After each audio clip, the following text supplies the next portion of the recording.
श्रीमंत होशील तू मग आमच्या कॉन्ट्री हो. चलो गाईज, फायनली खूप मोठा विषय जो मार्गी लावायचा होता आम्हाला, काय म्हणते त्याला, कॉन्ट्रीचा, तो लागलाय. तर सगळ्यात पहिली सुरुवात आपण ड्रायव्हरपासून करू. ड्रायव्हर चालक भत्ता आणि वरतून 300 रुपये तो देणं होता. तर त्यांनी असं बोली केली की मला तो शर्ट घेणार आहे, त्याच्यामुळं त्याचे पैसे मायनस झालेत. बरोबर झाले ते सांग. 300 द्या होता 1200 दिलं ते सांग. नाही ते नसतं सांगायचं, किती देशील ते नाही ते सांग. सांग की.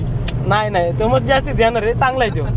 हे सोन्या माझी सायकल आणणार होता वाकडवरून, त्याचं 1200 रुपये भाडं होतं. तो म्हणलं मी सायकल फुकट आणून देतो, त्यामुळं त्याचा पण विषय मिटलाय. अगं हे मड्यावणी झोपलं आहे ना, ये नाही जेवण चारलं आहे आम्हाला, त्याच्यामुळं काही विषय नाही. त्याला पैसे देणे नाही, त्याच्याकडून येणं नाही, तो विषय मिटलाय. आणि हा जो उद्देश आहे हाच तो खरा. हाच तो खरा.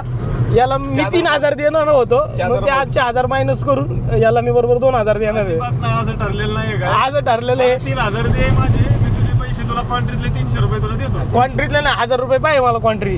कसले कॉन्ट्री? मी डिझेल पेट्रोल कितीच भरले. श्रीमंत होशील तू मग आमच्या कॉन्ट्री हो.